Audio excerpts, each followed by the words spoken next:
Bonjour à toutes et tous. Bonjour à Bienvenue tous. sur pardon? J'ai dit bonjour. Bon, c'est moi qui commence? Oui? Je peux faire une petite introduction si ça te dérange pas, Guy? Vas-y. Non, Ouais, non, vas-y, bien sûr. bienvenue à tous pour cette, classe virtuelle d'accompagnement à l'oral de technicien principal. On a pris un tout petit peu de retard, désolé, petit problème technique, mais normalement, ça ne devrait pas poser trop de soucis. Si jamais vous avez des questions, je vous invite à regarder en haut à droite de votre écran, vous avez une petite bulle avec, un point d'interrogation. Vous pouvez cliquer dessus et poser vos questions à cet endroit. On répondra à vos questions à la fin de la classe virtuelle plutôt. Guy Bossard, qui va être présentateur aujourd'hui, va y répondre. Moi, je participerai notamment pour lui poser les questions que vous lui posez dans le chat. Voilà. Petite précision également, si vous avez des questions très spécifiques à votre parcours, pour cette orale, vous pouvez vous référer à l'onglet coaching sur le site Carrière Publique. Et à ce niveau-là, vous pourrez réserver donc des simulations à l'oral ou des tutorats. Et vous pourrez, si jamais vous réservez sur notre site, prendre rendez-vous avec Guy Bossard en particulier notamment. Ça, c'est vraiment si vous avez des questions spécifiques à votre parcours. Là, ça restera assez général. Voilà. Donc sur ce, je vais laisser Guy parler et se présenter, puis démarrer Bien. le webinaire.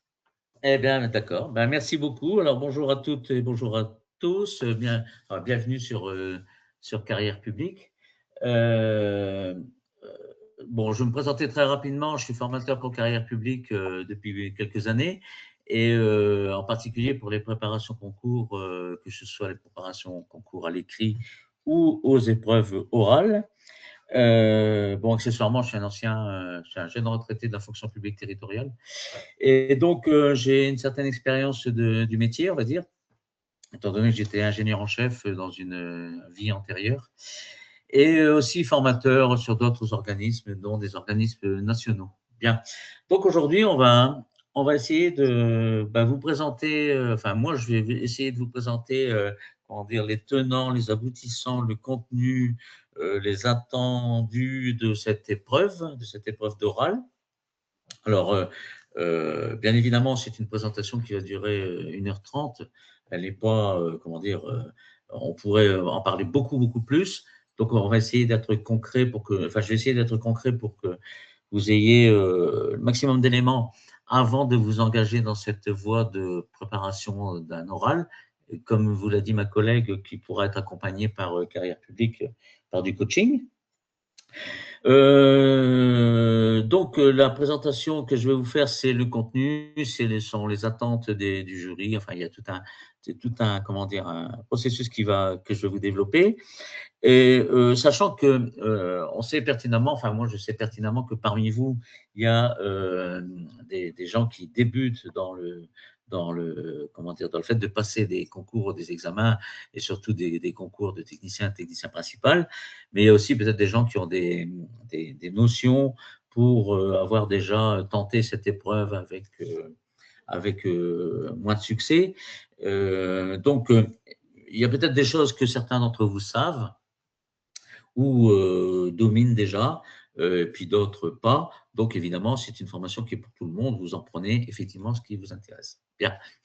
Donc, je vais vous présenter dans la diapo numéro 2 le déroulé de la classe d'aujourd'hui, ce qu'on appelle une classe virtuelle d'accompagnement à l'épreuve orale. Alors, bien sûr, il y a un accueil à l'introduction qui vient de vous être fait. Moi, je vais vous parler du contenu de l'organisation générale de l'épreuve orale, sachant que il y a quand même un format qu'il faut respecter pour se présenter à cette épreuve, à la fois format de connaissances, format de comportement, etc. On va détailler tout ça. Je vais vous présenter les attentes des examinateurs que vous aurez en face de vous en troisième partie. Alors, je suis d'autant bien placé que ça fait aussi pas mal d'années que je suis membre du jury de concours. Et qui dit membre du jury, dit membre du jury plénier, mais aussi correcteur de copie et examinateur à l'oral. Alors, tout type de concours, hein, A, B et C, et en particulier technicien et technicien principal. Donc, j'ai à la fois un aspect comment dire, généraliste à vous donner, mais aussi peut-être un aspect un peu particulier pour vous faire exprimer, pour vous exprimer un ressenti que j'ai quand j'examine des gens qui sont en épreuve.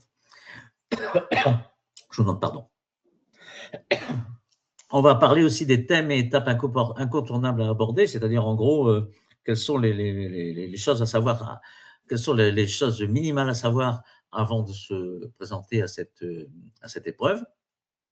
Le contenu et la forme de la présentation individuelle. Alors, vous savez, on va détailler ça, vous savez qu'il y a une présentation à faire personnelle, individuelle, qui va durer 5 minutes.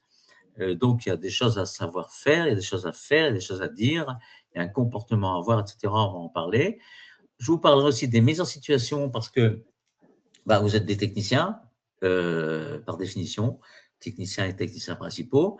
Quelles que soient les fonctions que vous aurez, quel que soit l'endroit d'où vous venez, vous êtes habilité à régler des problèmes de terrain. Et ces problèmes de terrain, dans divers domaines, sont des mises en situation. Donc, les mises en situation, c'est en fait une preuve. Quand on traite une mise en situation, c'est une preuve des connaissances et de votre comportement que vous devez donner aux examinateurs. Quelques petits conseils en matière de méthodologie, si c'est possible. Bon, on va parler un peu de la gestion du stress, parce que c'est vrai que pour l'instant, vous êtes devant un écran et puis en bonne compagnie, donc il n'y a pas de problème de stress. Mais on sait très bien que plus le jour de l'épreuve orale va s'approcher, plus le stress va monter, parce que c'est quand même un challenge. Hein, c'est quand même bon, ce sont des moments où il y a une sélection qui se fait, donc il y a forcément du stress. Et puis, comme vous l'a dit ma collègue, on terminera cette séance d'1h30 par des questions-réponses diverses auxquelles je m'efforcerai de vous répondre dans la mesure du possible. Voilà. On passe à la diapo numéro 3, qui est une diapo de présentation, accueil et introduction. On passe tout de suite à la diapo numéro 4. Alors, ce qu'on va essayer de faire entre nous, moi, j'essaye de vous amener les attendus de l'épreuve orale, d'identifier les thèmes clés, d'apprendre à rédiger un exposé, de gérer le stress, ce que je viens de vous dire. Donc, en fait, on va essayer de travailler du début, enfin de maintenant, en fait, on va essayer de vous prendre en charge maintenant dans une démarche de démonstration de ce qui va vous arriver tout en avançant dans votre préparation pour cette épreuve orale. Ce sera très rapide, bien sûr, mais considérez que on vous prend en main maintenant pour aller jusqu'à la date de l'épreuve. Et c'est d'ailleurs le rôle de Carrière Publique, et notamment dans ces formations qui vous sont destinées. C'est simple, en fait. Moi, je considère, à partir de maintenant, que vous n'êtes plus des candidats, mais que vous êtes des techniciens et des techniciens principaux officiels. Voilà. Et c'est comme ça qu'il faut le prendre. À partir de maintenant, à partir du moment où vous rentrez dans les formations qu'on propose, on vous considère comme des techniciens et des techniciens principaux. Donc, tout ce qui vous sera dit sera à ce niveau-là. On finit les niveaux d'agent de maîtrise, finit les niveaux divers et variés, notamment de catégorie C. Non, c'est terminé, vous êtes à un niveau, vous êtes au bon niveau. Et ça, c'est une appréciation qu'il faut vraiment avoir en tête en permanence à partir de maintenant. Slide 5, on va parler du contenu de l'épreuve, donc c'est un slide de titre. Et on passe à la diapo numéro 6. Alors, la diapo numéro 6 parle il y a un grand, un grand titre qui s'appelle la note de cadrage. Alors, je vais vous expliquer ce que c'est que la note de cadrage, pour ceux qui ne connaissent pas en particulier. Il faut savoir que sur l'organisation des concours sur tout le territoire français, sur l'organisation des concours et examens de la fonction publique territoriale, il existe un document qui s'appelle la note de cadrage qui sert à définir plusieurs choses, à définir notamment l'objet du concours et de l'examen que vous passez, à définir son origine, pourquoi vous le passez, pourquoi vous avez, quels sont les textes qui déterminent cette épreuve, à déterminer quelles sont les conditions d'accès pour pouvoir postuler à ce type de concours, à déterminer quelle est la nature des épreuves que vous allez passer. Et puis, accessoirement, on rajoute quelques petites choses, surtout quand on a des spécialités. On rajoute comment dire, des connaissances minimales à avoir dans chaque spécialité, voire des sujets d'anal tout au moins des débuts de sujets d'anal pour compléter la note. Alors, il existe une note de cadrage pour chaque type d'épreuve. Je m'explique. À chaque concours et examen, que ce soit en catégorie A, en catégorie B pour ce qui vous concerne, et en catégorie C, il existe des notes de cadrage pour chaque examen et attention, ou concours, et il existe une note de cadrage pour l'écrit et une note de cadrage pour l'oral. Donc, chaque type d'épreuve a sa propre note de cadrage.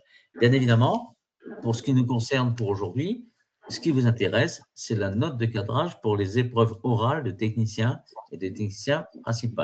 Alors, la première chose que je vous conseille, quand vous aurez quitté votre visio, quand vous aurez 5 minutes, eh ben, la première chose que je vous conseille, c'est d'aller vite sur Internet et de sortir cette note de cadrage qui vous concerne particulièrement pour l'oral de technicien ou de technicien principal dans le type de concours que vous avez choisi. Alors, qu'est-ce qu'on y trouve? On y trouve donc toutes les règles du jeu. J'appelle ça un jeu, même si ce n'en est pas un. On y trouve les tenants, les aboutissants du concours.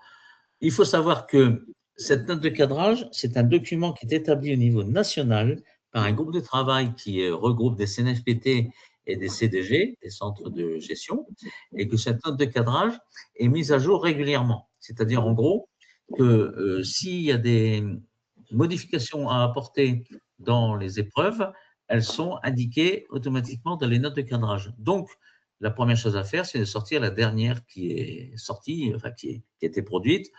Bon, on est en 2026, je pense que vous devez avoir une note de cadrage de 2022 ou 2024 assez proche de 2026.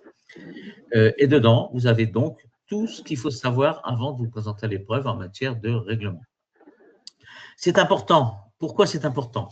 Parce qu'en fait, la note de cadrage est un document formel qui sert de lien et de règlement valable pour les trois parties. Et quand je dis les trois parties, je vais m'expliquer ce que j'entends. Je vais expliquer ce que j'entends par là. Les trois parties, ce sont les trois, comment dire, les trois personnes morales ou personnes physiques intéressées par la chose, par votre concours. C'est-à-dire, en gros, c'est vous-même qui êtes candidat, c'est les organisateurs du concours et les jurys, en particulier les jurys, les examinateurs qui vont vous examiner, qui vont vous faire passer les oraux, et les formateurs que vous pourrez rencontrer de façon diverse et variée, en particulier bon, ceux que vous connaissez, les institutionnels, mais aussi Carrière Publique, qui est un formateur en l'occurrence. Ces trois parties sont censées respecter, faire respecter et appliquer à la lettre les notes de cadrage. En fait, c'est le point commun, c'est la règle du jeu pour les trois. C'est très important ce que je vous dis, parce que les trois parties connaissent la note de cadrage et travaillent pour que ce soit respecté. Donc vous, en particulier, bien sûr, mais nous aussi, chez Carrière Publique, et les membres du jury aussi. C'est important, ce qui fait qu'en fait, on est à égalité, on va dire comme ça, on est à égalité devant la note de cadrage parce que c'est obligatoire. Donc l'importance est majeure. L'utilité, c'est pour vous expliquer ce qui va vous arriver, en fait. Et puis, dedans, vous avez le contenu de l'épreuve, l'organisation de l'épreuve, le règlement. Alors, on vous a mis sur la diapo numéro 6 des exemples. Bon, je ne sais pas, on va prendre par exemple le deuxième technicien en interne.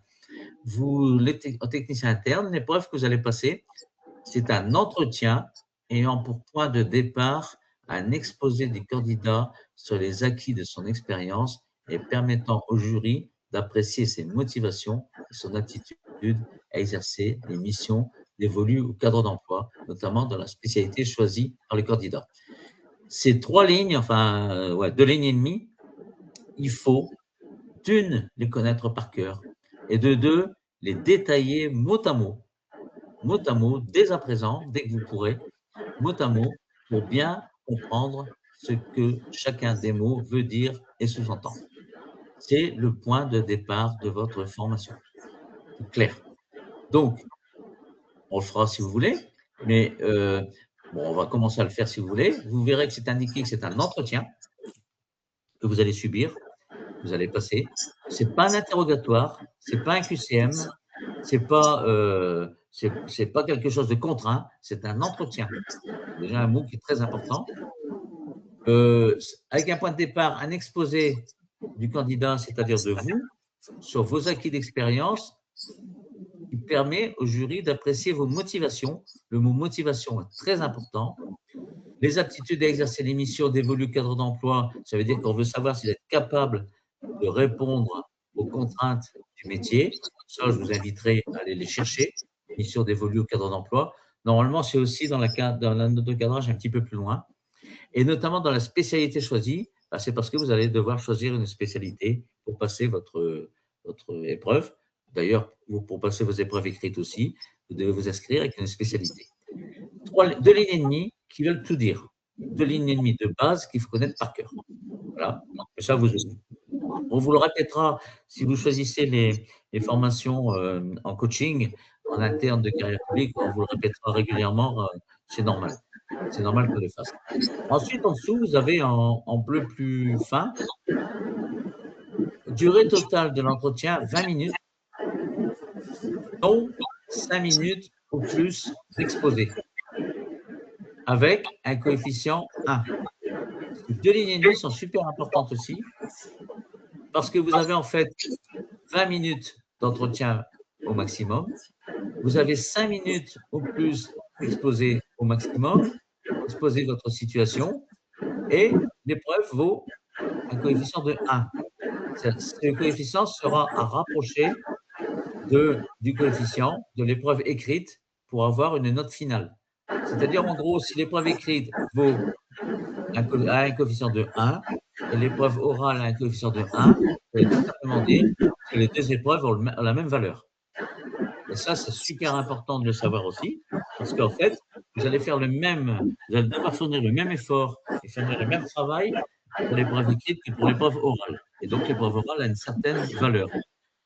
Il y a certaines épreuves, et notamment sur les examens, où le coefficient de l'épreuve orale est de 2, carrément, c'est le double de l'épreuve écrite. Donc ça, je vous invite aussi à bien y regarder pour bien savoir où vous êtes et ce que vous faites. Parce que c'est quand même important. En gros, l'oral a autant de valeur que l'écrit. Donc, vous irez chercher cette note sur Internet et puis vous aurez tous les éléments qui sont nécessaires. Alors, c'est le document de base à se procurer et en connaître parfaitement le contenu. Ça, c'est moi qui ai rajouté ça dans le slide parce que pour moi, c'est vraiment le point de départ le plus important à vos formations ou à votre formation, que ce soit avec nous, Carrière Publique, ou avec d'autres organismes connus dans le métier. Voilà. On passe à la diapo numéro 7. Alors, comment ça va se passer ?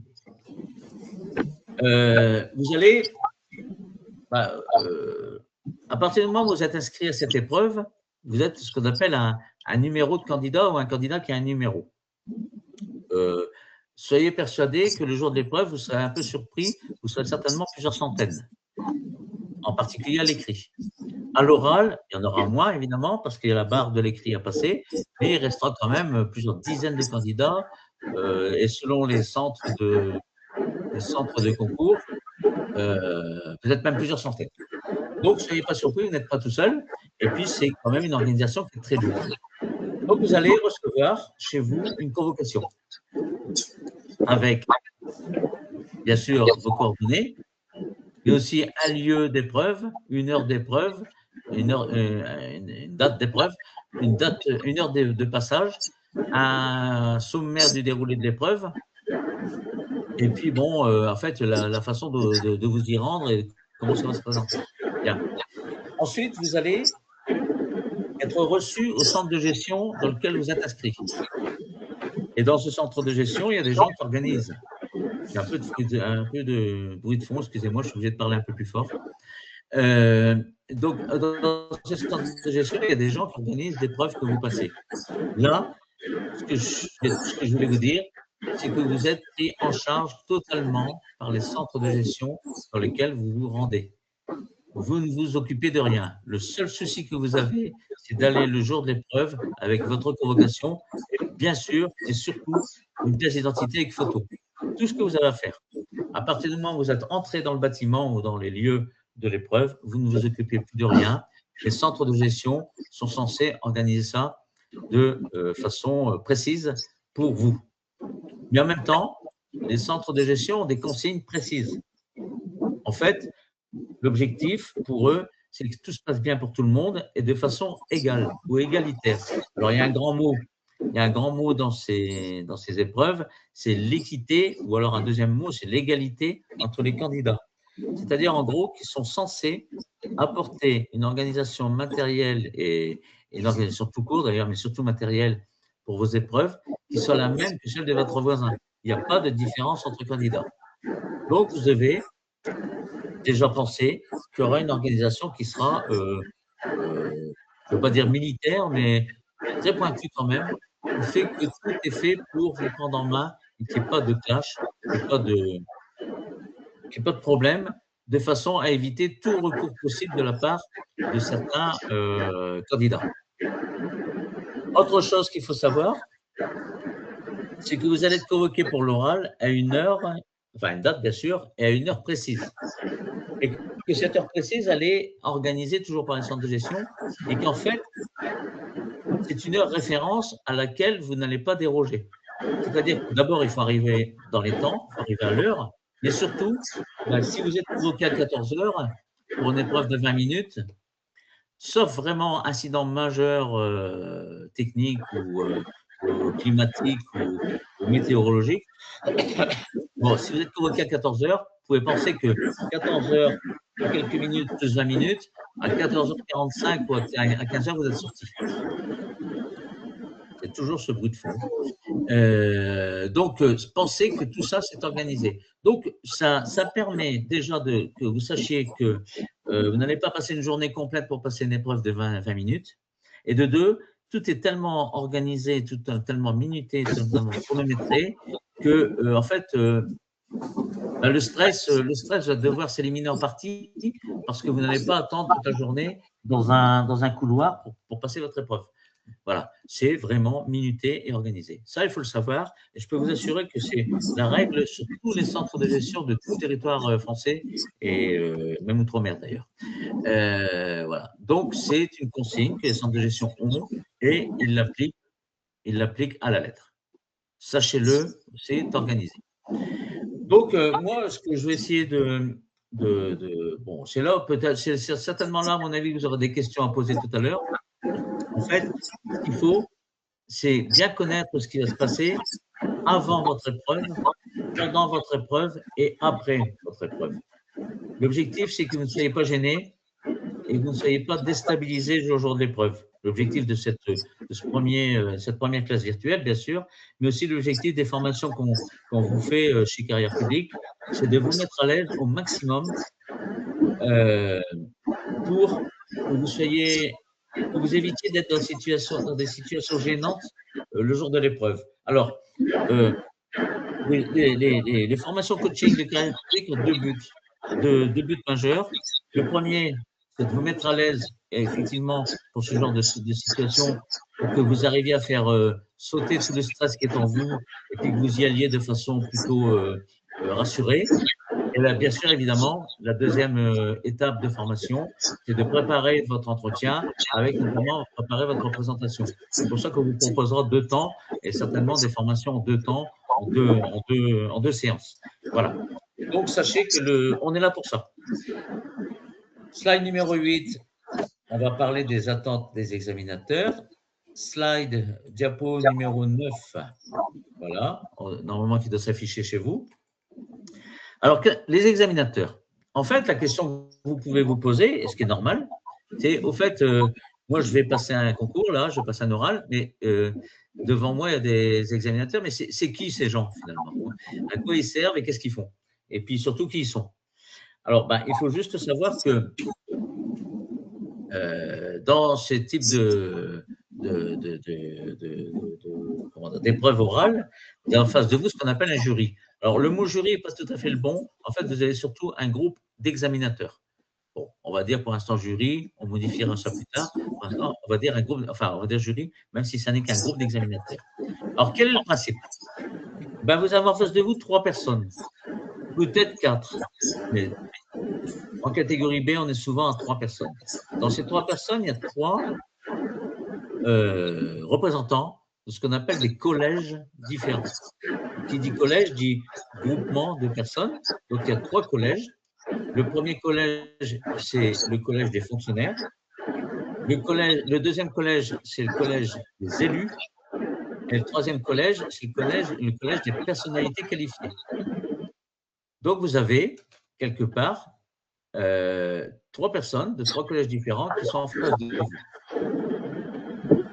Il faut juste savoir que, à la base, ces gens sont des personnes qui sont très proches, voire partie prenante de la fonction publique territoriale. En fait, vous n'avez pas des gens qui sont, enfin, des examinateurs qui viennent d'ailleurs. Vous n'avez pas des hospitaliers, vous n'avez pas des chefs d'entreprise privés, non. Ce ne sont que des gens qui ont un rapport direct avec la fonction publique territoriale, donc des élus, des fonctionnaires, etc. Deuxième phénomène qu'il faut avoir en tête, ce sont des gens qui ont forcément un grade au-dessus de celui auquel vous prétendez. C'est-à-dire, en gros, ce sont des gens qui ont minimum, pour les techniciens principaux, par exemple, qui sont au minimum ingénieurs. Parce qu'on n'a pas le droit d'interroger des candidats qui sont à niveau égal ou supérieur. Donc, vous vous présentez sur un concours de catégorie B, il y a de fortes chances que ce soit tous des catégories A, sauf bien évidemment l'élu, qui lui est maire ou adjoint au maire ou conseiller départemental, enfin qui est un élu. Bien. Troisième chose, et là, ça devient important, ce sont des gens qui ont envie, surtout sur un concours, de déterminer et de faire ressortir des candidats qui sortent du lot. Leur objectif, c'est ça. Donc, en fait, ils sont là pour faire passer des épreuves à des candidats et faire une sélection. Il faut le savoir quand même. Cette sélection, elle se fait sur plusieurs critères. On en reparlera. Bon, mais en tout cas, leur objectif, c'est quand même de vous écouter et de voir ce que vous avez comme point fort pour voir si vous correspondez, correspondez à ce qui est demandé. Et c'est là où on revient à ce que je vous ai dit tout à l'heure. Ce qu'on vous demande, ce sont les conditions qui sont dans la note de cadrage. Ce sont les critères de la note de cadrage. Donc, en fait, leur travail à eux, c'est de voir si vous correspondez à la note de cadrage. D'où le fait qu'il faut y revenir régulièrement sur cette note de cadrage de façon… Attendez, je vais essayer de couper un peu mon son parce que franchement, c'est quelquefois un peu désagréable. Voilà, ça va un peu mieux. J'espère que vous m'entendez toujours. Voilà, c'est mieux pour moi. Alors, donc, vous êtes là pour respecter la note de cadrage, ils sont là pour vérifier que vous la respectez. En fait, l'objectif, c'est de mettre en adéquation ce que vous allez leur dire par rapport aux critères qui sont demandés dans la note de cadrage. C'est super important et c'est ce qu'il faut retenir. En gros, c'est globalement ce qu'il faut retenir de ce qu'on est en train de faire aujourd'hui pendant 1h30. Alors, bien sûr, ils ont des questions à vous poser, ils vont vous écouter, il y aura toute une procédure d'oral. Bon, mais il y a un autre phénomène qu'il faut aussi connaître, c'est que l'épreuve orale que vous avez à passer, c'est une continuation du processus du concours. En fait, c'est une continuité ou une continuation, c'est une suite logique de l'écrit que vous avez passé. J'attire votre attention là-dessus, c'est qu'on vous demande des qualités et des critères pour passer à un écrit, et après, bon, vous passez cet écrit, vos copies sont corrigées, il y a une note qui est mise sur votre copie, et après, on vous admet à passer un oral. Vous êtes admissible à un oral. Et beaucoup de candidats font l'erreur de penser que maintenant qu'on a fait l'écrit, on attend 3 mois, puis on ira à l'oral dans les 3 mois, parce qu'il faut bien 3 mois entre les deux, pour des raisons pratiques, des corrections de copie. Bien. Maintenant qu'on a l'écrit, qu'on a passé l'écrit, on attend le résultat, puis quand j'aurai le résultat, j'irai passer l'oral. Non, c'est pas ça du tout. C'est vous passez un concours pour plusieurs mois, vous passez un écrit, vous devez rester dans les mêmes dispositions pour passer l'oral. Et ça, c'est hyper important. On vous le rappellera aussi si vous travaillez avec nous en formation, en coaching, on vous le rappellera. Il ne s'agit pas de décrocher entre les deux. Donc, on veut savoir si vous continuez, si vous insistez à suivre le processus du concours, notamment le processus écrit, et que ça se transcrit dans l'épreuve orale. En fait, je suis en train de vous dire, tout simplement, que l'oral a la même valeur que l'écrit, je l'ai dit tout à l'heure avec les coefficients, et votre comportement à l'oral doit être le même que votre comportement à l'écrit. Voilà ce que je suis en train de vous dire. Tout ça pour expliquer qu'on ne décroche pas après l'écrit, on continue le travail, on continue à se former, on continue à se préparer, on continue à préciser ses idées, à préciser son comportement entre l'écrit et l'oral. C'est super important, il y a trop de gens qui décrochent entre les deux. Alors après, bien sûr, ils veulent respecter la note de cadrage, ça je vous l'ai dit. Ils ont des critères d'évaluation. Alors, le principal critère d'évaluation, contrairement à ce qu'on pourrait croire, c'est la motivation du candidat. Ses connaissances, à la limite, c'est très important, mais on sait que de toute façon, les candidats ont un certain niveau de diplôme. C'est obligatoire. Donc, bon, il y a quand même un certain niveau intellectuel qui apparaît quand on fait ce genre d'épreuve. Mais le principal point fort, le point que vous devez développer, c'est votre motivation à devenir technicien ou technicien principal. Et par définition, pour être motivé, il faut savoir de quoi on parle. Donc, on revient encore sur un note de cadrage. Si on veut savoir de quoi on parle, on connaît les missions, on connaît le travail des techniciens et des techniciens principaux, donc on sait où on va. En fait, c'est simple. Hein. Quand on veut aller à un endroit, on se débrouille pour savoir où on va. Sinon, si on ne sait pas où on va, on ne peut pas aller à un endroit. Et bien, c'est pareil pour vous. C'est tellement logique, mais en fait, c'est un des critères principaux. Et puis, bien évidemment, à l'écrit, on vous a demandé de savoir écrire. À l'oral, on vous demande de savoir parler. Forcément. Donc, on veut aussi voir quelles sont vos qualités d'expression orale, en sachant que quand on est catégorie B, technicien ou technicien principal, l'expression orale est super importante, tout simplement parce qu'on est en contact possible avec des subalternes, mais aussi avec des supérieurs. Donc, tout ça, ce sont les critères qu'attendent les examinateurs qui vont vous interroger. Il faut déjà y penser de façon à pouvoir vous préparer à ce genre de choses. Et là aussi, on vous accompagnera si vous en avez besoin. Il y a un grand principe pour les examinateurs, c'est l'équité et l'égalité entre les candidats, ça je vous l'ai dit. Alors, c'est tout simple, hein. C'est une loi des années 50, je ne sais plus quelle 50, mais peut-être 53, 54, bon, qui dit que sur le territoire français, sur tous les concours et tous les examens, les candidats doivent être traités à égalité. Voilà. Égalité totale, et il ne doit pas y avoir de distinction ni de différence entre les candidats. Donc, vous êtes à la même égalité que votre voisin, et quelle que soit votre formation, quelle que soit votre provenance, quel que soit votre âge, votre sexe, etc. Vous êtes à égalité. Et eux sont censés vérifier que l'égalité est respectée. Et puis, au final, les examinateurs, quand ils vous ont interrogé, ils ont un grand moment, c'est une prise de décision. Ils vous mettent une note sur votre prestation, bien sûr, de 20 minutes. Et puis surtout, ils rédigent une appréciation, toujours sur votre prestation, qui correspond évidemment à la note qui vous a été mise, mais qui est aussi motivée d'après ce qu'ils ont entendu, d'après ce qu'ils ont retiré de vous. Donc en fait, il y a deux points, il y a deux choses. Il y a une note qui va vous donner une espèce de clé, une espèce de sésame pour entrer dans le monde des techniciens principaux, mais il y a aussi une appréciation qui servira à expliquer très vite ce qui s'est passé, pourquoi vous avez été bon, ou malheureusement, pourquoi vous n'avez pas été bon, parce que la note n'est pas positive. Voilà le travail des examinateurs. On va passer à la diapo numéro 10. Alors, ce qu'on attend, et ça, c'est aussi un des points qu'on développe chez Carrière Publique. En fait, c'est une question que se posent souvent les candidats, mais nous, on insiste beaucoup là-dessus parce qu'il faut vraiment approfondir ce sujet pour que le candidat soit plus à l'aise, en fait. Qu'est-ce qu'on attend? Qu'est-ce que les examinateurs attendent du candidat? La première chose qu'il faut retenir, c'est qu'ils veulent vous connaître. Ils veulent vous connaître. Il n'est pas question, il faut juste être logique, hein, il n'est pas question qu'on vous mette une note et qu'on vous donne une appréciation si on ne vous connaît pas.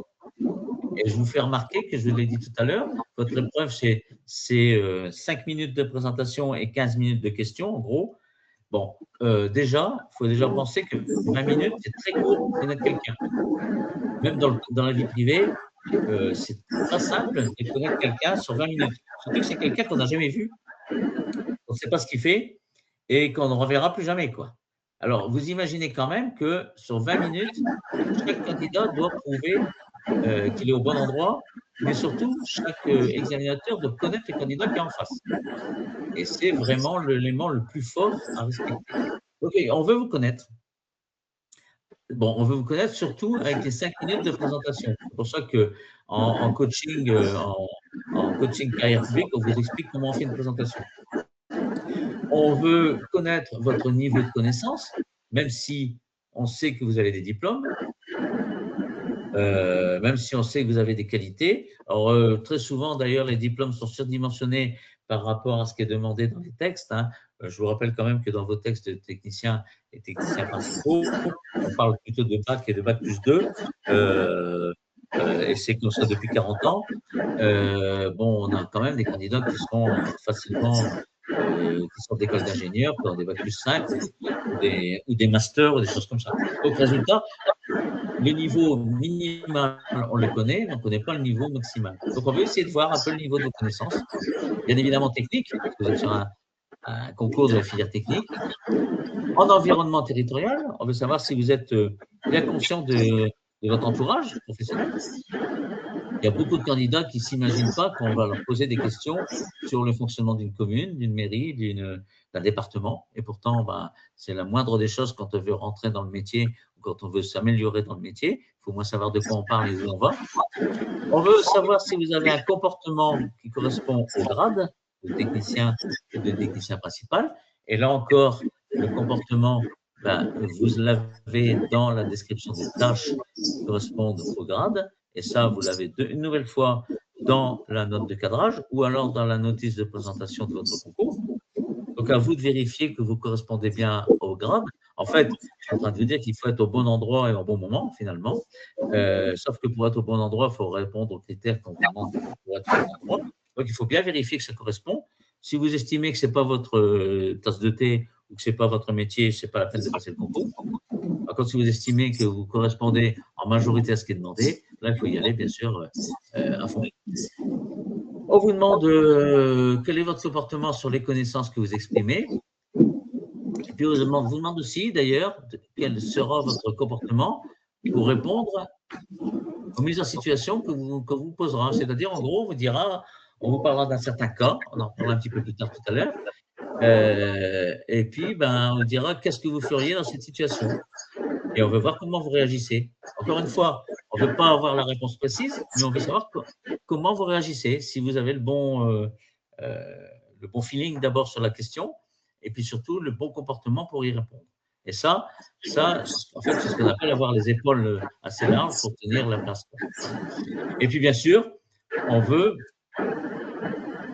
ils veulent s'assurer que vous êtes motivé à la fois pour intégrer la fonction publique si vous êtes en externe, que vous allez rentrer dans la fonction publique, et si vous voulez progresser dans votre carrière, si vous êtes en externe, bien sûr. En fait, est-ce que vous ne passez pas un concours juste pour passer un concours parce que vous aimez ça, ou est-ce que vous avez des motivations pour évoluer dans ce métier ou dans ce domaine qui est le nôtre, en fait, hein, qui est quand même un peu particulier. Voilà les attentes des examinateurs. Alors, sur le bas de la diapo, vous avez un petit exercice que vous pouvez commencer à faire, d'ailleurs, tranquillement chez vous.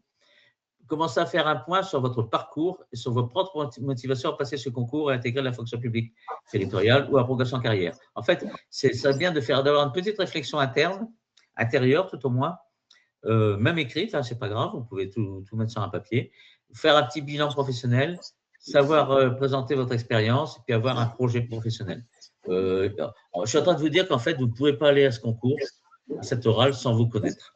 Parce qu'il n'y a pas mieux pour que les examinateurs vous connaissent bien, au bout de 5 minutes et au bout des 20 minutes à la fin, ben, il faut déjà que vous vous connaissiez bien vous-même. Sinon, si vous ne vous connaissez pas bien vous-même, vous n'arriverez jamais à faire passer les bons messages. Voilà un peu l'idée. Donc, c'est un travail à faire dès aujourd'hui. Hein. Dès aujourd'hui, à faire, je n'ai pas en tête les dates des oraux. Je sais que les écrits sont passés, mais je n'ai pas en tête les dates des oraux. Je pense que ce sera peut-être avant juin ou peut-être début septembre ou deuxième quinzaine de septembre. A priori, ce sera plutôt deuxième quinzaine de septembre. Enfin bon, à vérifier. Mais vous avez, on est avril, hein, vous avez 4 mois, pour travailler votre prise de connaissance de ce que vous savez faire, de qui vous êtes et ce que vous savez faire. Bien évidemment, il y aura le résultat de l'écrit, mais ça n'empêche que vous pouvez le faire. Vous pouvez le faire tranquillement. Et puis, bien sûr, on est là pour vous accompagner si vous en avez besoin. Le barrière public est fait pour ça. Diapo numéro 11.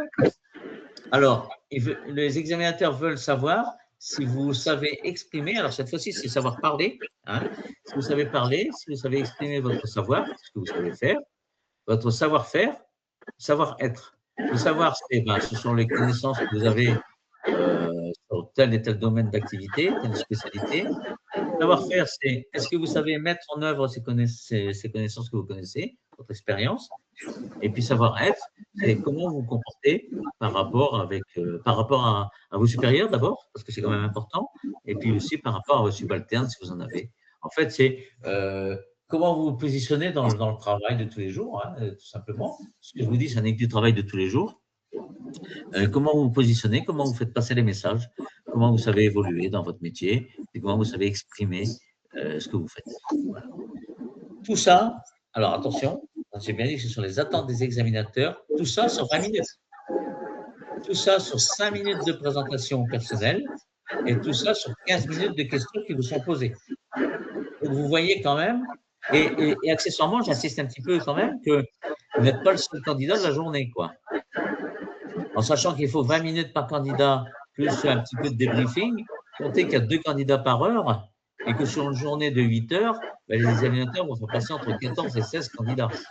Donc, à chaque fois, ils remettent ça avec des personnes qui n'ont jamais vu. Donc, vous imaginez quand même que c'est une épreuve qui est d'abord chronométrée, minutée, et de deux, c'est une épreuve qui est précise.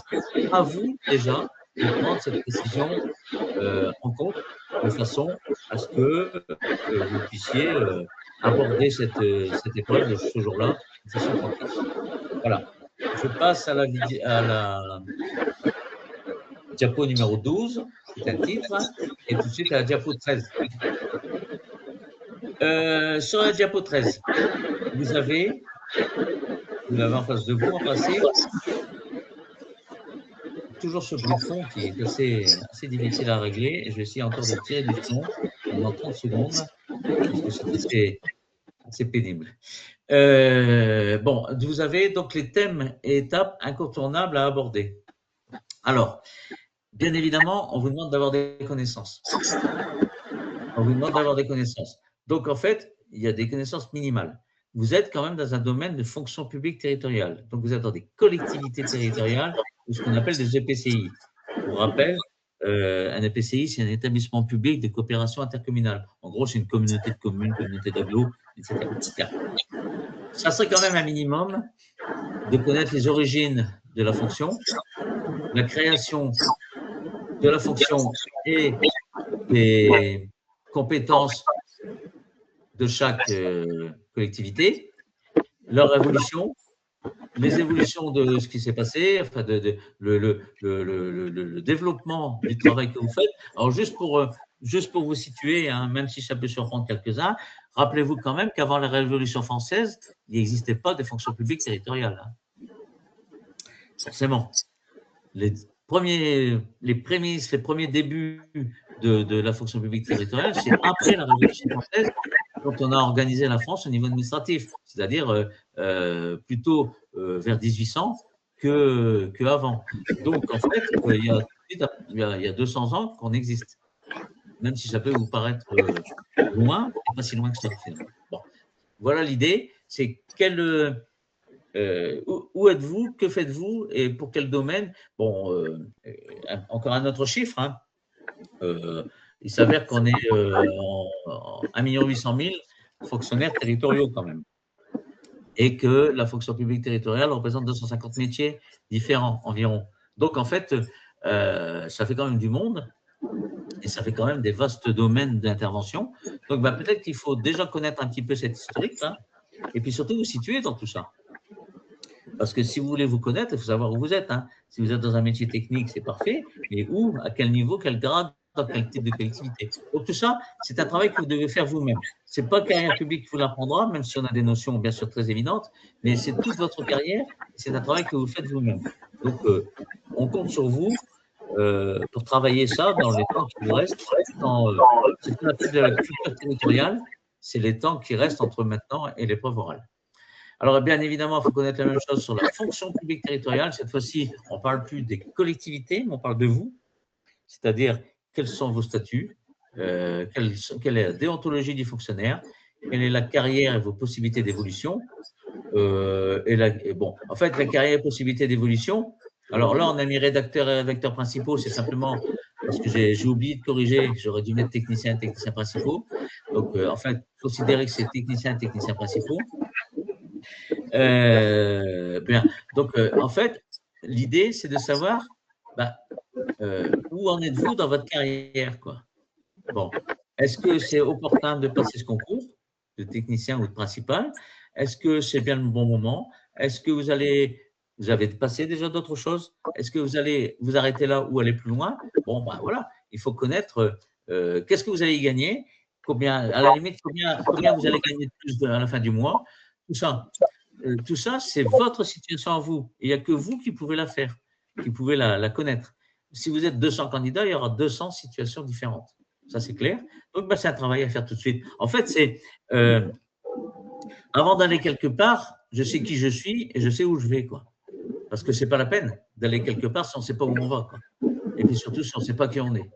Donc, oui, voilà, vous allez tous au même endroit, mais ça serait bien maintenant de faire un point sur vous-même. Et ça, on vous demandera de le faire dans les 3 mois, 4 mois qui restent. Et puis, bien évidemment, qu'est-ce qu'on veut savoir? On veut avoir une petite idée. On veut que vous ayez une petite idée, et même une grosse idée d'ailleurs, sur l'actualité sur la fonction publique territoriale. Alors, je ne vous cache pas que vous savez très bien que l'actualité, elle n'est pas simple en ce moment, et depuis quelques mois, voire peut-être 2 ou 3 ans, sur l'actualité sur la fonction publique territoriale, et d'ailleurs sur l'actualité d'État en général. Donc, ça serait bien de savoir un petit peu, de connaître un petit peu quels sont les soubresauts, les conséquences qu'on a en ce moment sur certaines décisions, ou certaines progressions, ou certaines tendances. Voilà. Donc, il faut connaître aussi les institutions. Qu'est-ce qui se passe dans les institutions administratives françaises, institutions tout court d'ailleurs françaises. L'organisation administrative de la France, notamment l'État, départements, régions, les communes, les collectivités, les EPCI, savoir comment tout ça travaille ensemble, et puis surtout comment ça fonctionne. Bon, on sort d'une élection municipale il y a quelques semaines. Vous savez que la prochaine, c'est pour l'année prochaine, en 2027, en principe.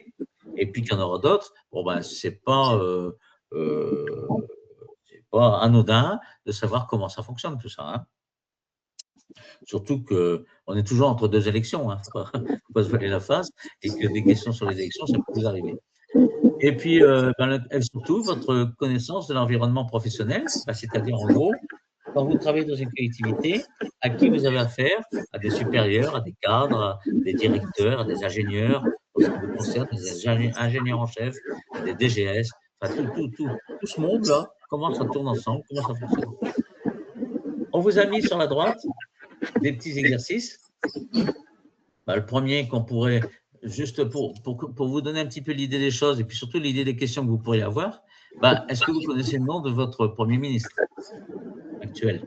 Même si ça change souvent, aujourd'hui, vous devriez pouvoir connaître le nom du Premier ministre et puis du ministre de l'Intérieur. Puis, accessoirement, puisque vous faites partie quand même de la fonction publique, vous avez l'intention d'y rentrer, pour certains, est-ce que vous connaissez le nom des ministres de la fonction publique?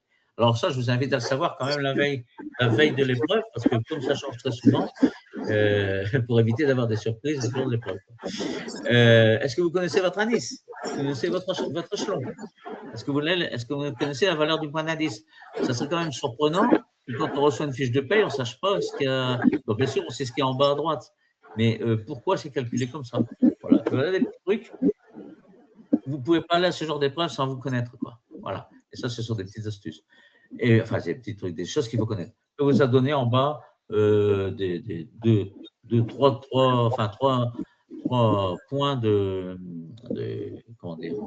d'information que vous pouvez utiliser. Wiki territorial, une revue qui s'appelle Le cœur de la vie publique locale, qui est une certaine newsletter, mais il y en a d'autres, il y en a plein d'autres. On vous demande, nous, d'ores et déjà, bien sûr que vous avez passé l'écrit, mais ça ne s'arrête pas là, en fait. L'idée, elle est là. Ça ne s'arrête pas là, ça regroupe un peu tout ce que j'ai dit. Il faut que vous ayez un comportement de candidat à un concours pendant toute l'année. Voilà. Toute l'année, enfin tout le temps que ça va durer, jusqu'à la fin des épreuves.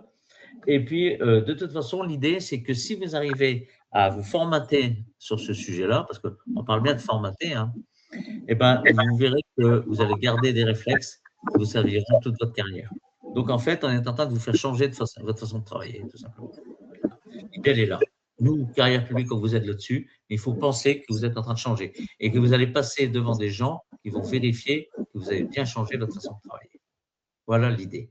Et ça, ce n'est pas à la dernière minute, ce n'est pas à n'importe quand, c'est depuis que vous avez commencé à travailler l'écrit, vous avez passé l'écrit et maintenant vous travaillez l'oral. Il faut accentuer encore parce qu'on veut savoir si vous êtes dans le moule.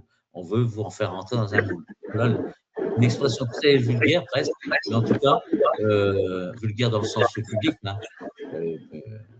vulgaire dans le sens abordable pour tout le monde, mais au moins, c'est une expression qui est claire. Alors, vous allez avoir une présentation individuelle. La vidéo 14 vous montre, la diapo 14 vous montre qu'on va vous parler du contenu de la présentation. Et on passe à la diapo 15. Merci, mes chers collègues. Merci, diapo 15. Alors, vous aurez donc une présentation de 5 minutes à faire, 5 minutes maximum. Quand on dit maximum, c'est que ce n'est pas une seconde de plus. Tout est chronométré. Les 5 minutes seront chronométrées et les 20 minutes maximum de l'épreuve sont aussi chronométrées. Alors, pourquoi c'est chronométré et c'est maximum? Parce que, encore une fois, c'est pour respecter l'égalité entre candidats. Chaque candidat a droit à 5 minutes, pas une seconde de plus. Voilà. Donc, il va falloir que vous présentiez, vous prépariez une présentation qui vous est personnelle, bien évidemment, parce que chacun a la sienne, et qui va durer au maximum 5 minutes. Attention, je ne dis pas qu'il faut tenir 5 minutes. Je dis qu'il faut que ce soit au maximum 5 minutes. C'est tout à fait différent comme comportement. Alors, ça peut être 4 minutes 30, 4 minutes 40, 4 minutes 20. Enfin bon, tant qu'à faire, il faudra éviter 2 minutes 10, mais il faudra quand même que ce soit assez proche de 5 minutes. Voilà. Donc, tout ça pour dire qu'il va falloir que vous travailliez cette présentation. Qu'est-ce qu'il faut qu'on trouve dans cette présentation? Il faut qu'on vous connaisse. Donc, il faut qu'on connaisse votre parcours avant l'épreuve. Même pour ceux qui sont en interne, notre parcours avant d'entrer dans le métier, scolaire, universitaire, professionnel. Il faut qu'on connaisse vos compétences et qualités que vous avez acquises à la fois pendant vos études, mais aussi à la fois pendant les différents métiers que vous avez exercés, c'est-à-dire les étapes professionnelles. On appelle étapes, les différents postes que vous avez exercés. Qu'est-ce que vous avez fait à cette époque-là? Mettons, pendant 5 ans, vous avez fait un tel métier et vous avez appris à faire ça, vous avez appris à acquis telle et telle compétence. Il faut qu'on connaisse votre motivation et aussi il faut qu'on connaisse vos objectifs ou projets de carrière. Tout ça dans 5 minutes. Voilà. J'ai mis à droite un petit exercice là. Encore une fois, c'est très direct, mais ça veut tout dire. Le petit exercice, c'est, au fait, qu'est-ce que vous faites là? Pourquoi vous êtes là? Voilà une question que vous pourriez avoir. Est-ce que vous pouvez nous dire pourquoi vous êtes là? Voilà. Eh bien, rien que dans cette question, il faut que vous arriviez à prouver que vous êtes au bon endroit, donc que vous avez tel parcours, telle compétence, telle motivation, tel objectif qui correspond bien évidemment à la note de cadrage que vous avez au départ. Ça, c'est primordial. Et là, c'est quelque chose que vous pouvez travailler déjà tranquillement, mettre bout à bout ce que vous voulez dire, mais aussi qu'on vous aide à préparer dans les formations coaching de carrière publique, parce qu'on est là pour que ça se passe le mieux possible, dans le meilleur des temps possible, dans le meilleur timing possible et avec le plus d'intérêt possible. On sait faire, donc on fait ça, on vous explique ce qu'il faut faire. Ça ne sera pas du par cœur, c'est parce que c'est individuel, chacun pour soi. Il ne faut surtout pas que ce soit du par cœur, mais par contre, ça sera du spontané et ça sera du naturel. Et c'est comme ça qu'on va vous l'apprendre. Il faudra que vous sachiez, qu'on vous explique aussi comment on présente les éléments remarquables qui vous sont propres, hein, comment on les met en évidence. Et puis, on essaiera de vous aider, nous, à gérer les 5 minutes, à gérer le temps qu'on vous donne, les 5 minutes, avec un certain temps pour la présentation scolaire, par exemple, universitaire, un certain temps pour la présentation des qualités qu'on a, et puis un autre découpage du temps pour les motivations qu'on a. Voilà. Ça, on sait faire, on est là pour ça. Et on vous dira aussi, bien sûr, et c'est un exercice que vous pouvez faire, parce qu'il ne faut pas faire pour préparer sa présentation. Alors, je vais vous dire tout de suite, moi, ce que je pense. Si c'est moi que vous avez en préparation coaching, la première chose que je vais vous dire, c'est de ne pas apprendre votre présentation par cœur. Voilà, c'est clair, c'est net. C'est la première chose que je vous dirais, et j'insisterai beaucoup dessus, parce que c'est quand même pas normal qu'un cadre apprenne sa carrière par cœur et la récite par cœur. C'est le premier conseil, et puis la première question que je vous donnerai, on n'apprend rien. Voilà. Tout ça, on sait faire. Vous pouvez commencer à travailler sur ces bases-là. On améliorera ça si vous travaillez avec nous. Les mises en situation, alors on va en parler. C'est la diapo numéro 16. On passe tout de suite à la 17. Alors, pourquoi on parle de mise en situation? Tout simplement parce que vous êtes en situation de cadre, hein, cadre intermédiaire, mais cadre, et que dans cette situation, dans la vraie vie, comme on dit, dans la vraie vie du travail de tous les jours, vous avez des mises en situation dans le métier, tout simplement. Donc, à partir de là, comme en face de vous, vous avez aussi 3 professionnels du métier, que ce soit des élus ou des directeurs de service ou des ingénieurs, qui sont aussi certainement directeurs de service d'ailleurs.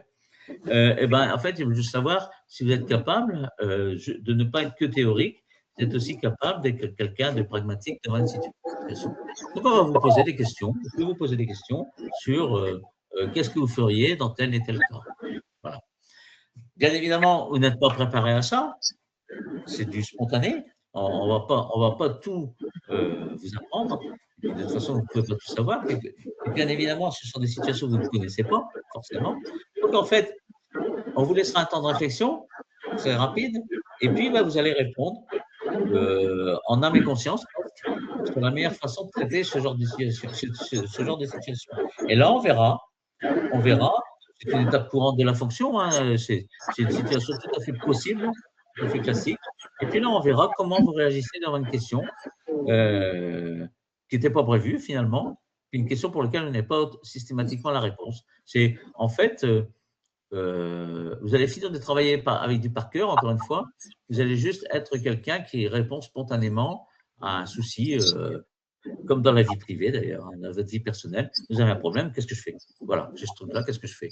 Alors, vous allez utiliser vos connaissances, vous allez faire technique, vous allez utiliser votre expérience, vous allez utiliser peut-être des choses que vous avez déjà vues quelque part, et puis vous allez répondre à 3 personnes qui veulent savoir, qui veulent avoir une réponse à la question posée.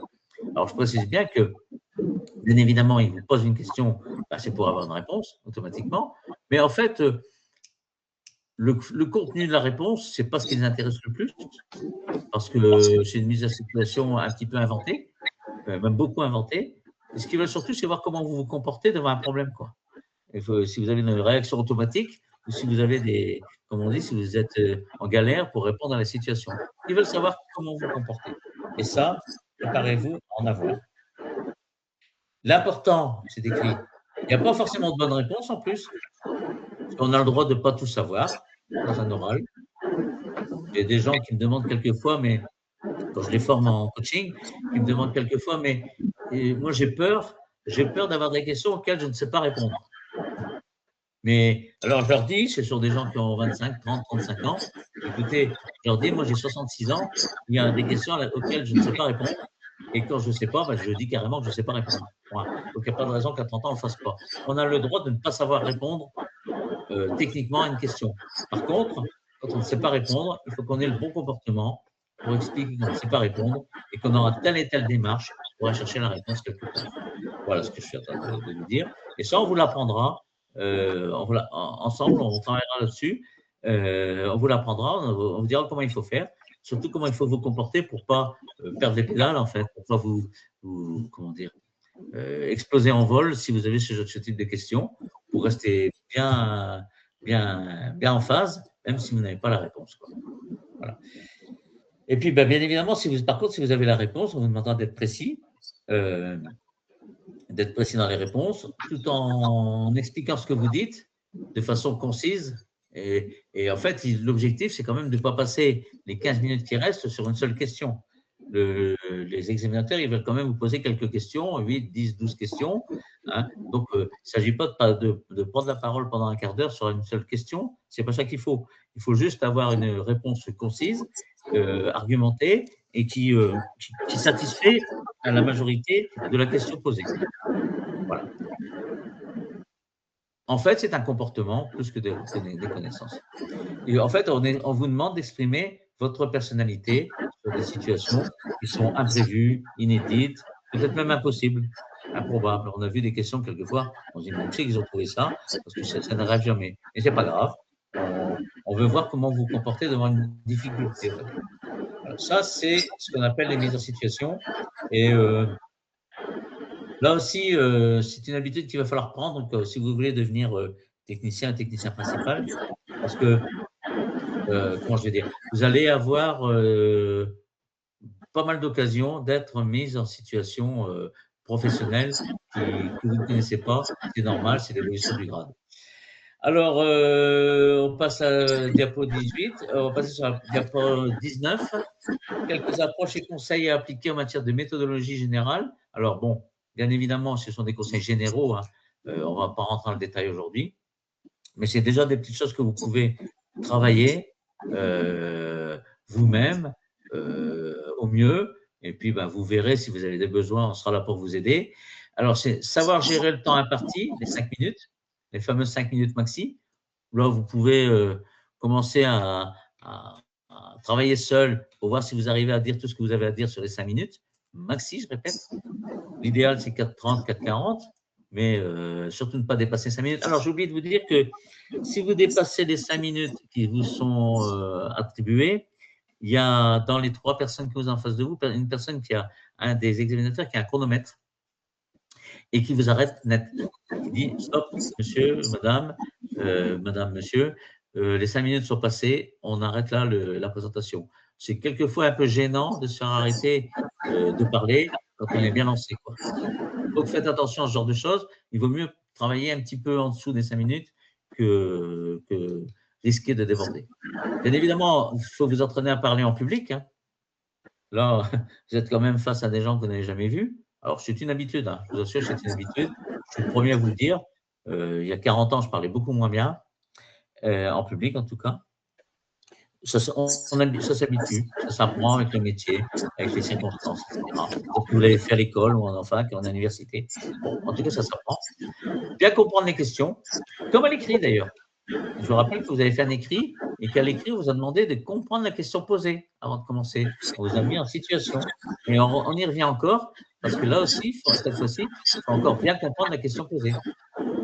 Si besoin, reformuler, organiser des réponses claires, concises, structurées. Pourquoi pas utiliser des exemples pour vos propos.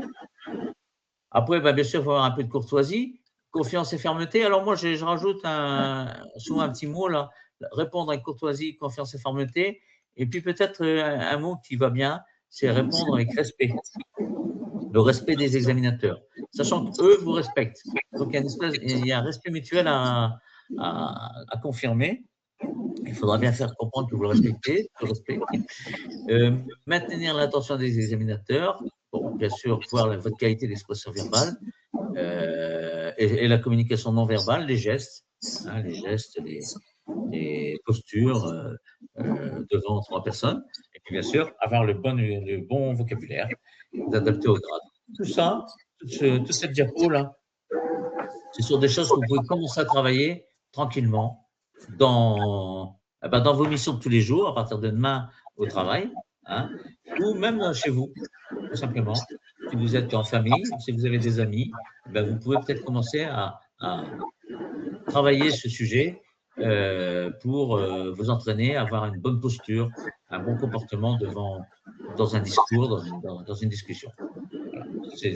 Ce sont des choses qu'il faut. De toute façon, ça sera nécessaire, il faudra le faire. Voilà. Et puis, ben, la gestion du stress. Alors, le stress, c'était la diapo numéro 20. On va passer tout de suite à la diapo numéro 21. 21. Bon, bien sûr, il y a du stress, c'est automatique. Bien sûr, il y a une ambiance. Bien sûr, vous y attendez, mais je pense que vous n'y attendez pas suffisamment aujourd'hui, c'est trop tôt, normal. C'est en septembre, donc on a tout le temps, en plus il y aura l'été, les vacances, tout ça. Mais ça va arriver. Voilà. Alors, ceux qui l'ont déjà passé savent de quoi je parle. Ceux qui ne l'ont jamais passé ben, vont bientôt le savoir. C'est un stress. Moi, ce que je vous conseille, ben, c'est justement de faire le moins, comment dire, d'attention possible, d'apporter le moins d'attention possible à ce stress. Parce qu'en fait, moi j'ai deux, trois petites expressions très directes, hein, parce que je suis quelqu'un qui parle très directement. Vous le verrez si un jour on se retrouve sur des visios.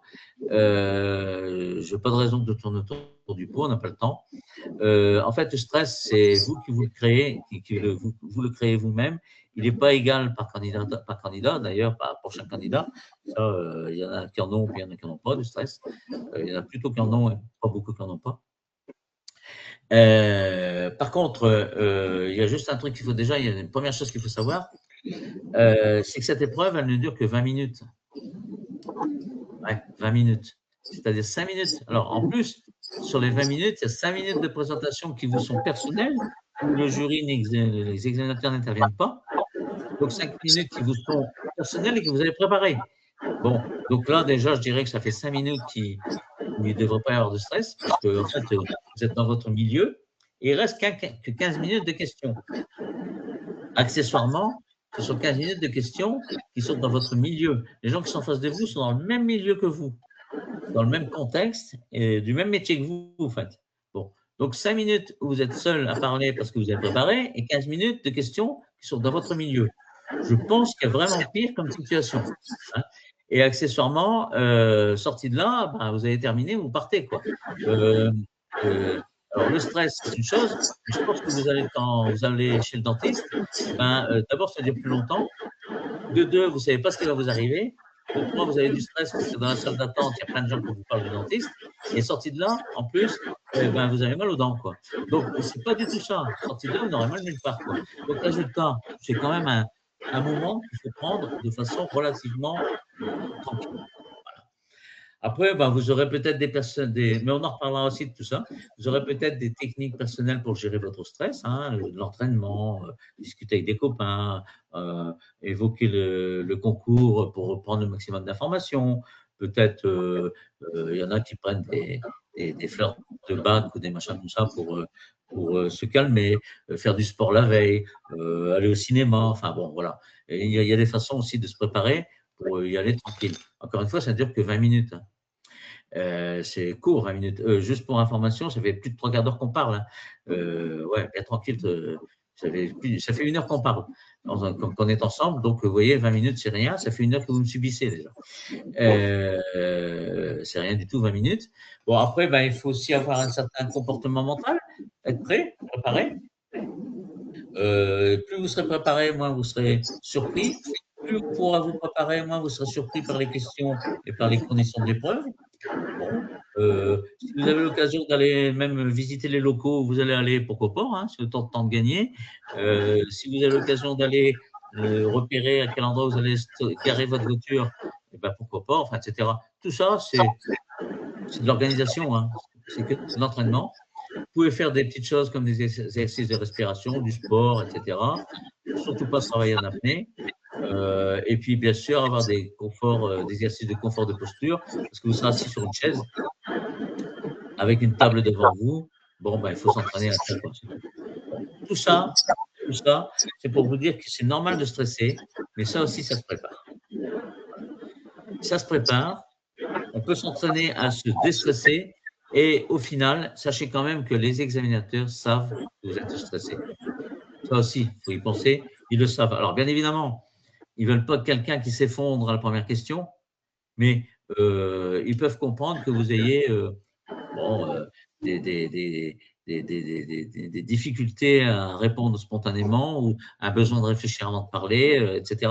Ils peuvent le comprendre parce qu'eux-mêmes savent que vous êtes stressé et juste pour vous mettre à l'aise, eux-mêmes ont aussi passé des concours il y a quelques années. Hein. Voilà, et des oraux, ou en fac, ou ailleurs. Bon, ils ont tous passé des choses. Donc, en fait, et aussi prennent la parole régulièrement. Donc, tout ça pour vous dire que, en fait, ce que vous faites, ce que vous êtes en train de faire avec eux, ils l'ont fait avant vous. Donc, ils savent ce que c'est que d'être stressé. Donc, on se pose, on est tranquille, et puis vous y allez de façon tranquille. Mais encore une fois, nous, dans la première séance que vous propose en coaching, en particulier, moi, je mets les gens à l'aise, quoi. Je leur explique comment ça va se passer, comment ils vont être accueillis et tout. Donc, on essaye de faire sauter le maximum de verrous en matière de stress. Voilà, pour la gestion du stress. Alors, le diapo 22, c'est sur les questions. On va le faire après. Et puis, au diapo 23, ben, vous avez mes coordonnées si vous avez besoin. Alors, j'ai oublié de vous dire, bon, en fait, je travaille pour Carrière Publique, mais je suis aussi, je suis retraité ingénieur en chef de la fonction publique territoriale. J'étais directeur d'un service, en fait, de travaux, de grands travaux dans une communauté d'agglomération. Et j'étais avant directeur des services techniques. Voilà. Donc, on repasse à la question 20, à la diapo 22. On est dans le cadre des questions-réponses et je vous écoute. Voilà, je suis à votre disposition.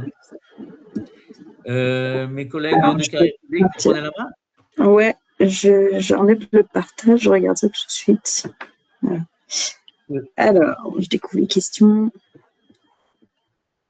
Est-ce que je sors de mon diaporama ou est-ce que je reste là-dessus? C'est bon, j'ai enlevé le diaporama. Je regarde juste s'il y a quelques questions. Tac, tac.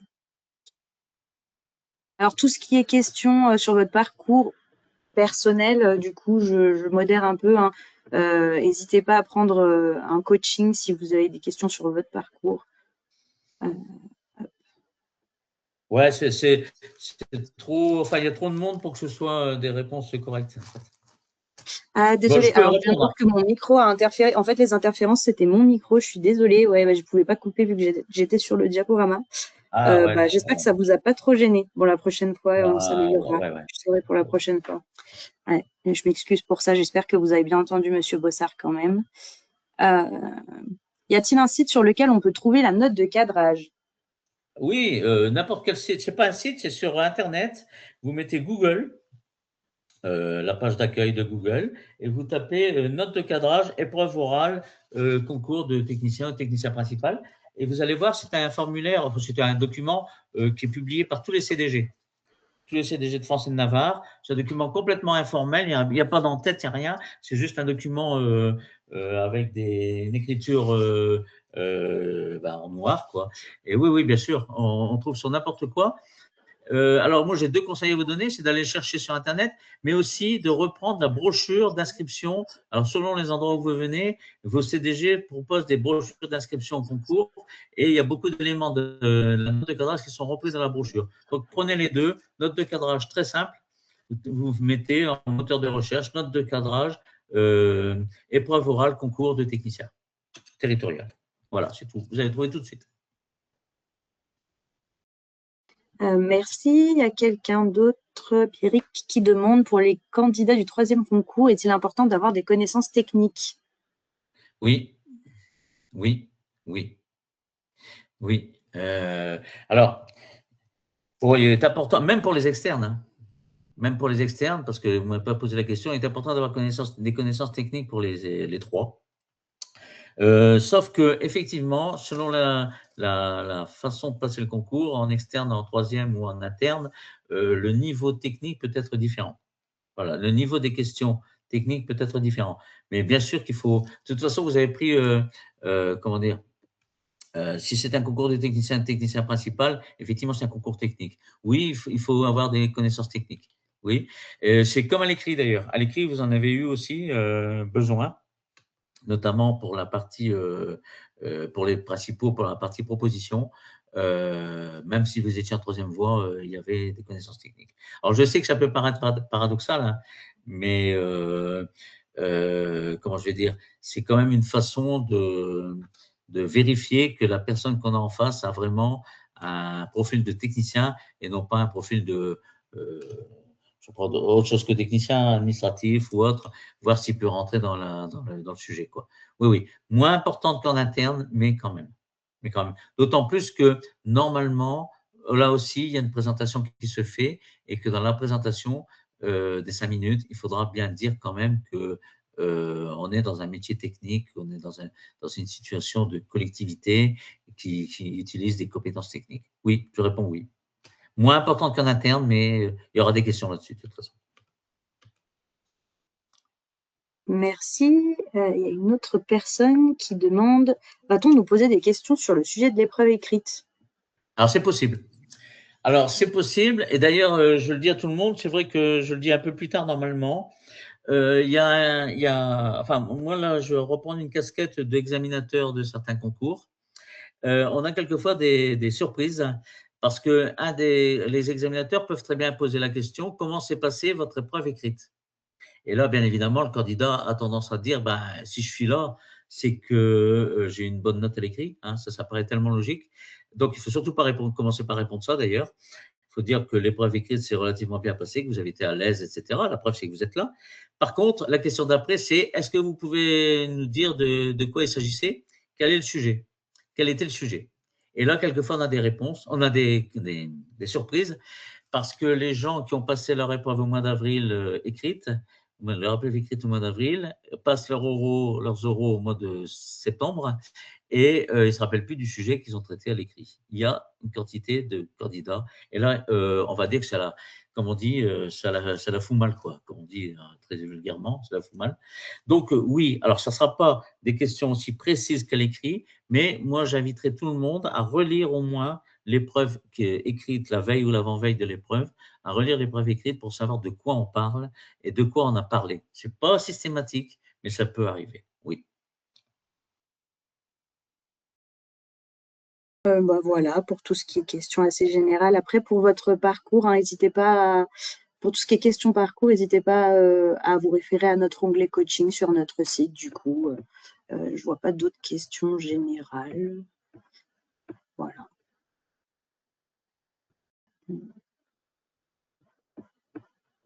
N'hésitez pas, en tout cas, si vous avez encore d'autres questions. Ouais, c'est le Il moment. reste Hein. De 2 toute façon, minutes. Hein. je ne suis pas pressé, moi. C'est le moment. Alors, je vais continuer un petit peu parce que vous avez aussi, tout à l'heure, on a parlé enfin, je vous ai parlé très rapidement d'endroits où vous pourriez trouver des éléments pour préparer votre oral.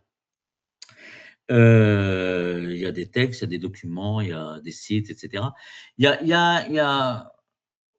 C'est pas forcément un conseil, mais c'est peut-être une habitude qu'il faut prendre. Pensez quand même que vous n'êtes pas tout seul finalement. Voilà, ça c'est presque de la philosophie, mais vous n'êtes pas tout seul, vous n'êtes pas isolé dans votre bulle concours, on va dire. Autour de vous, tout le monde sait que vous passez ce concours. S'ils ne savent pas, ils sauront bientôt, surtout quand vous aurez l'écrit. Ils vont s'apercevoir que vous avez été capable d'avoir un écrit. Vos chefs, vos supérieurs, vos collègues, vos voisins de bureau, enfin tout le monde le sait. Donc moi, si je peux me permettre de vous donner un conseil, c'est qu'en fait, pour changer de mentalité, si vous n'avez pas la mentalité dont on a parlé, c'est le moment maintenant. Et si vous devez changer de mentalité, c'est le moment de vous prendre en main, en fait. Le fait de passer ce concours, surtout du catégorie B d'ailleurs, technicien et technicien principal, c'est une étape dans la vie professionnelle où on se prend en main. Jusqu'à maintenant, vous avez été guidé par les autres, plus ou moins. Il y a des RH, tout ça, qui vous ont dit, passe tel concours, fais tel truc, fais agent de maîtrise, fais ci, fais là. Bon, ça, c'est fini. Maintenant, il faut vous prendre en main. Et pour vous prendre en main, il faut juste faire le point sur vous-même et dire, tiens, j'ai tel et tel problème dans tel domaine, tel et tel problème dans tel truc. Donc, à partir de maintenant, quoi qu'il arrive, il faut vous renseigner, il faut vous blinder, entre parenthèses, sur toutes les questions qui vous passent par la tête. Il n'y a pas de mauvaises questions que vous pourriez poser à vos collègues. Il peut y avoir que des réponses intéressantes. faut juste penser comme ça. Vous avez besoin de quelque chose, vous faites le tour des bureaux, vous en parlez, vous dites tiens, je passe un concours, qu'est-ce que tu en penses? Est-ce que tu as déjà passé? Il ne faut pas aller trop loin, mais enfin, il faut essayer de prendre un peu. Plus vous ferez ça, plus vous vous mettrez vous-même à l'aise. Ça, c'est une petite habitude que je donne et que je donne aux gens. Plus vous vous mettrez à l'aise. Alors, nous, on sera là pour vous aider, bien sûr, parce qu'on va être pointu sur les séances qu'on vous propose, bien sûr.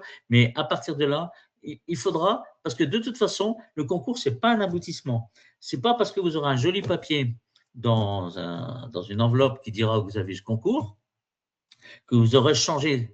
Ce n'est pas le papier qui vous fait changer, c'est votre comportement d'aujourd'hui qui va se transformer pour devenir cadre, en fait, pour devenir cadre intermédiaire, bien sûr. Donc, pensez à travailler en commun.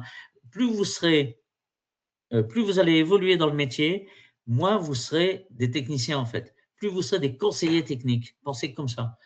Plus vous serez des spécialistes, voire des experts pour certains, parce qu'on peut devenir expert en étant technicien, spécialiste, expert et conseiller technique. Donc, il faut élargir votre spectre et votre champ d'action. Prenez ce Alors, réflexe. Guy, ouais, Oui, je t'interromps, il y a quelques questions. allez, Merci pour on ça. y Ouais. va. Alors, Pierre qui demande, les examinateurs ont-ils le CV ou un dossier sur le candidat sous les yeux? Absolument rien. Absolument rien. Même pas votre note d'écrit. Parce que c'est la question que je pourrais avoir. Je l'attendais, celle-là. Non, ils n'ont absolument rien. Voilà. Ils ne Oui. vous connaissent pas, ils ne vous ont jamais vu. Ils veulent vous connaître sur 5 minutes plus 15 minutes. Et quand vous serez sorti, ils ne vous verront jamais plus. Voilà l'idée. Donc, en fait, vous voyez que les 20 minutes, c'est important, quoi. Ils n'ont absolument rien sur vous. Ouais, d'accord, oui, d'où l'importance Alors, d'être je précis. précise aussi qu'ils n'ont pas votre note d'écrit, mais vous non plus, hein. Personne ne connaît votre note d'écrit ce jour-là. Vous ne connaissez que la barre qui a été mise par le jury pour passer l'oral. C'est-à-dire, si on a mis la barre à 11, vous savez que vous avez au minimum 11 à l'écrit. Voilà, c'est tout. Mais vous ne savez rien d'autre. Et eux ne savent rien non plus. Oui, merci. Comment doit-on s'habiller le jour de l'oral, demande Hélène? Costume, cravate, tailleur? Ah bah, si c'est Hélène, ça m'étonnerait qu'elle parte avec une cravate déjà, si j'ai bien compris. Tout à fait normalement, Hélène, commencez pas à faire les soldes de la veille pour trouver un joli tailleur dont vous n'aurez pas l'habitude ce jour-là. Non, vous habillez, pardon, comme en situation de travail, hein. C'est une journée de travail comme les autres, hein. Bon, bien évidemment, avec comment dire, un minimum de vêtements qui sont portables et sortables, on va dire. Mais non, non, comme un jour de travail, comme si vous aviez une réunion avec vos supérieurs au travail ordinaire. Eux ne seront pas plus habillés que vous, pas plus en cravate que vous, hein, et ils viennent comme s'ils travaillaient, quoi. Si vous avez l'habitude d'une robe ou d'un tailleur, vous restez comme vous le faites, hein. Il n'y a pas de dress code, il n'y a même pas besoin d'aller faire des dépenses de coiffeur ou de manucure et tout ça. Non, non, c'est pas ça. On va dire que c'est une bonne réunion de travail. Voilà. Voilà. Avec des supérieurs. Bon, après, chacun fait comme il veut, hein, mais c'est une bonne réunion de travail. D'accord, merci. Alors, je regarde. Faut-il citer sa collectivité en se présentant? Demande Jérôme. Non, non. Réponse non. Réponse non. On ne cite pas sa collectivité en se présentant. Et dans la présentation qu'on fait, on ne parle pas de la collectivité actuelle. Par contre, comme de toute façon, il y aura sûrement une description de la procédure, enfin du processus d'évolution de carrière où on a changé peut-être de collectivité, on a le droit de citer les anciennes. Voilà. Donc, on ne donne pas le nom de la collectivité actuelle, je précise. Par contre, il faudra la situer. Vous avez le droit de dire, je travaille dans une ville de 50 000 habitants. Alors, vous n'êtes pas obligé de dire le département, mais je travaille dans une ville de 50 000 habitants. Pourquoi? Encore une fois, parce qu'on veut vous connaître, on veut savoir dans quel milieu vous êtes. Une ville de 50 000 habitants ne se gère pas de la même façon qu'une ville de 5 000. Et un technicien n'a pas la même place, n'est pas au même endroit dans une ville de 50 000 que dans une ville de 5 000. Donc, on veut vous connaître. Donc, ça, il faudra le dire. Il faudra situer la strate, situer le cadre, mais surtout pas le nom. Surtout pas le nom. Alors, pourquoi? Tout simplement, encore une fois, c'est un souci d'équité et d'égalité. Il faut juste que vous compreniez, ceux qui écoutent la visio, il faut juste que vous compreniez que vous êtes, plus vous allez évoluer en carrière, plus vous ferez partie de certains réseaux, que les examinateurs font aussi partie de certains réseaux. Et croyez-moi, quand on devient ingénieur ou ingénieur en chef, on connaît beaucoup de monde, énormément de monde, que ce soit des politiques ou que ce soit des techniciens, des collègues, etc. Bon. Il ne s'agit pas de dire je travaille dans la ville de machin et qu'en face de vous, sur les 3 examinateurs, il y en a un qui habite dans la même ville ou qui connaissent parfaitement monsieur le maire ou madame le maire de cette commune ou le directeur des services techniques. Il ne faut pas qu'il y ait de rapprochement entre vous et les examinateurs. Donc, on ne dit rien. Il ne faut pas provoquer de rapprochement. Point final. Donc, on ne le cite pas. Par contre, on la situe, non pas géographiquement, mais on la situe par son importance, ses spécificités. Par exemple, nous, d'où je vous parle, on est en région montagneuse. Bon, on a des communes qui font 2000 habitants l'été et 30 000 l'hiver. Bon, donc qui ont un statut de collectivité, de communes qui font 30 000 habitants. Voilà, on a le droit de dire des choses comme ça, mais surtout pas le nom. Je vous rappelle aussi, encore, je vais aller un petit peu plus loin, je vous rappelle aussi que vous êtes libre de vous inscrire dans n'importe quel CDG pour passer votre concours. C'est-à-dire que les gens de l'Est, les gens de Strasbourg peuvent aller passer leur concours en Bretagne. Bon, vous imaginez que si vous commencez à citer un nom d'une commune de l'Est du côté de Strasbourg, ce n'est pas évident que les Bretons sachent absolument où elle se trouve, cette ville, et vice-versa. Donc, ça, en fait, ça ne sert à rien. Bon. Donc, non, vous ne citez pas le nom de votre collectivité. Ok, merci. Et enfin, dernière question, quels sont les meilleurs types d'arguments de motivation à mettre en avant durant l'oral? Je vais vous parler surtout des moins bons. On va commencer par ça. Le moins bon qu'on pourrait entendre, c'est je viens passer un concours pour gagner plus. Hein, parce que d'abord, ça ne sert à rien de le dire, tout le monde le sait, et puis ça ne suffit pas, quoi. Non. Il faut alors, meilleur type d'argument, il y en a plein d'arguments. Déjà, il faut des arguments naturels. Il ne faut pas que ce soit provoqué. Il faut que ce soit des vrais arguments qui sont les vôtres. Hein. Il faut que ce soit votre motivation. Si vous commencez à trouver des arguments qui sont provoqués ou faux ou artificiels, ça va se voir tout de suite. Donc, il faut rester très naturel. Si c'est parce que vous avez l'intention de déménager et de trouver un poste dans un département plutôt qu'une mairie, eh bien, vous le direz. Point. Voilà, il faut être naturel. Bon, ça, c'est la première des choses. Si vous commencez à mentir sur votre situation, ça va se voir, ou gonfler votre situation, ça va se voir. Et ça, c'est pas très bon. Et puis, deuxième chose, il faut juste penser quand même que, alors après, ça dépend aussi de votre situation, de votre âge, de votre situation actuelle, de votre ambition, etc. Bon, je pense que pour la majorité d'entre vous, si vous passez des concours, c'est pour progresser dans le métier, donc progression. C'est pour progresser peut-être aussi dans la responsabilité, donc augmentation des responsabilités, puis peut-être aussi pour certains, pour faire un nouveau métier. Je pense notamment à ceux qui sont, par exemple, responsables d'atelier ou responsables de centre technique et qui voudraient, sur une grosse collectivité, et qui voudraient, avec ce type de concours, devenir, par exemple, directeur des services techniques d'une petite mairie, d'une petite collectivité. Ben, pourquoi pas? Dire, moi, j'ai fait le tour de ce que je fais, j'aimerais bien avoir ce concours, ça me permettrait de chercher un poste de directeur des services techniques ou responsable des services techniques d'une ville de 5000 habitants, parce que c'est quelque chose que je ne sais pas faire. J'aime bien la diversité, etc. D'ailleurs, c'est une question qu'il faut préparer avant d'y aller, ça. En fait, ce n'est pas la question qu'il faut préparer, c'est la réponse qu'il faut préparer. Il faut préparer la réponse. Ils vont me poser la question, pourquoi je suis motivé? À vous de trouver des arguments complètement neutres et puis complètement réels, véridiques, selon votre cas personnel. Voilà. Et les arguments trop bateaux, tout le monde les connaît, et puis ça n'intéresse personne, en fait. Voilà. Est-ce que j'ai bien répondu? Oui, très bien, merci Guy. Bon, c'est tout pour les questions. En tout cas, merci beaucoup. Merci. Alors, il y a peut-être une dernière question. Non, merci. Ok. Merci à vous, en tout cas. Merci à Guy aussi d'avoir présenté ce webinaire. Merci d'avoir participé. En tout cas, si vous avez encore des questions, n'hésitez pas à envoyer un mail à info@carrière-du6public.com. Voilà. Merci en tout cas à tous d'avoir participé. Et puis, bonne fin de journée. Eh ben, moi, je vous remercie également. Alors, j'espère que l'écrit s'est bien passé. C'était il n'y a pas longtemps, donc vous aurez les résultats certainement dans 2 mois, 2 mois et demi. J'espère que ça s'est bien passé. Puis, j'espère vous retrouver sur des coachings ou sur des formations carrière publique à distance, quand vous le souhaiterez. Voilà. Je vous remercie de m'avoir écouté en tout cas. Oui, merci encore Guy. Bonne journée à À tous. bientôt. À bientôt.